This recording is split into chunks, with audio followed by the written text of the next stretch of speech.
friends, I am Ram. Currently I am working with Career Launcher Pune as a VARC faculty.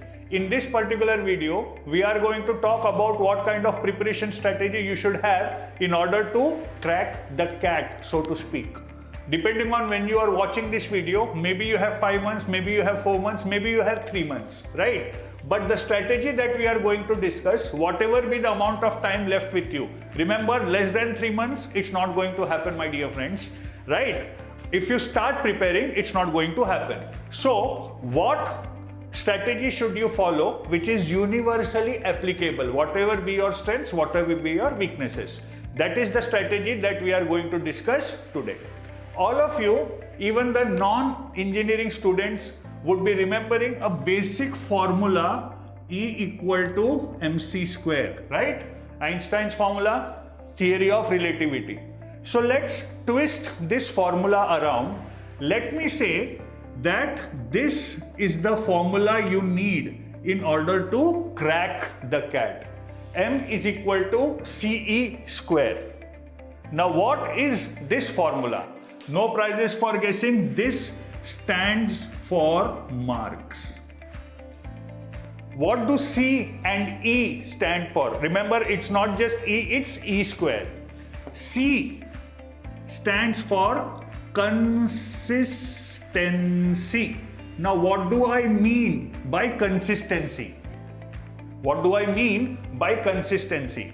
Consistency does not mean studying for 15 hours on a day and thinking that you have a moral right not to study for the next 6 days. ये आप लोगों के साथ जरूर हुआ होगा. किसी दिन आप बैठ के 7-8 घंटे पढ़ लेते हो, आपको लगता है कि आपको नैतिक अधिकार मिल गया कि अभी 3 दिन और नहीं पढ़ना है हमको. ये कंसिस्टेंसी नहीं है. This is not consistency, my friends. Don't live in an illusion. Consistency. What is consistency? Do less, do it every day. कम करो, 3 घंटे ही करो, पर रोज करो.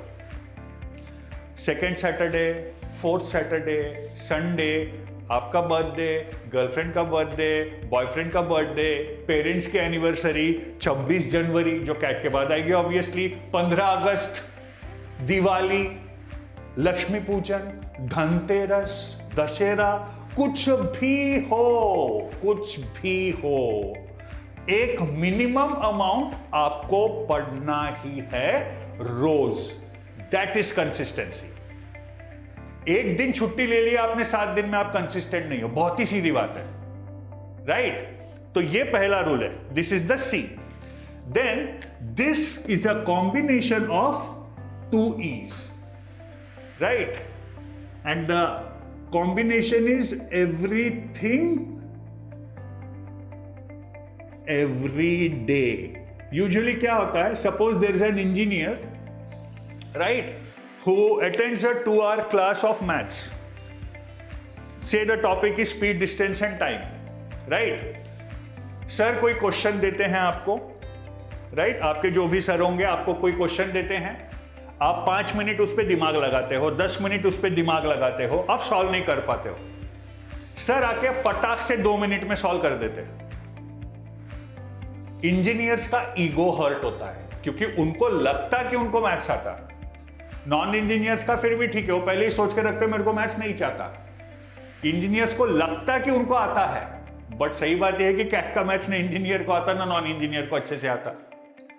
तो अभी आप ऐसा एक बार नहीं, ऐसा वो 2 घंटे के क्लास में 5 बार हुआ है. तो भाई साहब, स्वाभिमान को जो ठेस पहुंचती है, फिर वो इंजीनियर जाके 15 दिन मैथ्स ही करता है, बाकी सब छूट गया. सो एवरीथिंग एवरी डे, रोज थोड़ा इंग्लिश, थोड़ा LRDI, थोड़ा मैथ्स, थोड़ा इंग्लिश, थोड़ा LRDI, थोड़ा मैथ्स, थोड़ा इंग्लिश, थोड़ा LRDI, थोड़ा मैथ्स, रोज. मैं आपको एक मिनिमम टारगेट भी देता हूं, 3 hours,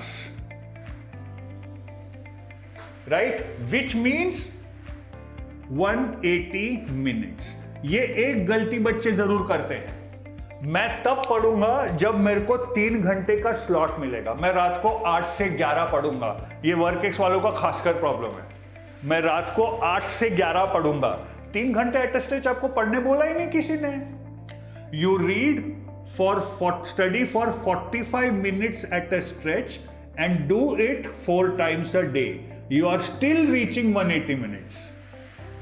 तो आपको 3 घंटे स्ट्रेच पे देने किसने बोला है? आप दिन में 45 मिनट पढ़िए 4 बार, मोर देन इनफ। फिर कुछ स्टूडेंट्स पूछते हैं इतने में हो जाएगा? मेरा जवाब है भाई साहब इतना तो पहले करके दिखा दो मेरे को 10 दिन लगातार। पहले दिन आराम से करते लोग जोश जोश में, दूसरा दिन थोड़ा जोश, चौथा दिन आते आते तो खत्म ही हो जाता खेल, राइट? इसमें आप वीकली चलिए। कैसे? How will you monitor yourself? एक कागज लीजिए, उसमें नंबर्स लिख लीजिए 1 to 28, all natural numbers 1 to 28। एक स्लॉट खत्म करा 1 पे टिक लगाइए, दूसरा स्लॉट खत्म हुआ 2 पे टिक लगाइए। 7 दिन बाद आपके कितने टिक लगे आप गिन लीजिएगा, आपको समझ जाएगा। और 7 दिन आपने अगर ये फॉलो किया, एवरीथिंग एवरी डे, इसमें सब्जेक्ट वाइज में बताता हूं क्या फर्क है। अगर 7 दिन आपने एवरीथिंग एवरी डे फॉलो किया, आपको 7 दिन में खुद ही पता चलेगा कितना बड़ा परिवर्तन आ चुका है। परिवर्तन की कम से कम शुरुआत तो हो ही जाएगी 7 दिन में, right? This is M = CE²। Marks is consistency into everything every day. अब फाइनल पॉइंट, आप जब QA LRDI की प्रिपरेशन करते हैं और लैंग्वेज की प्रिपरेशन करते हैं, याद रखिए दोनों में फर्क है। QA LRDI में क्या होता है, आप क्वेश्चन सॉल्व करते रहिए, क्वेश्चन सॉल्व करते रहिए, आप इंप्रूव होते रहेंगे। In quantitative ability, you go back to the theory if you have a doubt. 90% of your time is spent on solving questions. In language, नहीं। काफी जगह आपको लिखा मिलेगा, काफी जगह कि रोज 2 RC पैसेजेस सॉल्व कीजिए। आप अनंत काल तक सॉल्व कीजिए, कुछ नहीं होने वाला रोज के 2 RC पैसेज सॉल्व करके। RC की स्ट्रेटेजी आपकी होनी चाहिए 6+1। 6+1। ये 6+1 क्या है? Very simple. 6 days of intense reading across topics। थोड़ी फिलॉसफी पढ़िए, थोड़ी इकोनॉमिक्स पढ़िए, थोड़ा वर्ल्ड अफेयर्स पढ़िए। रिमेंबर, क्योंकि कैट का एक होता है, जैसा कैट में अगर आप फिलॉसफी बोले, आप पिछले 20 साल का कैट निकाल के देखिए, 4 फिलोसोफर्स के आगे वो गए ही नहीं।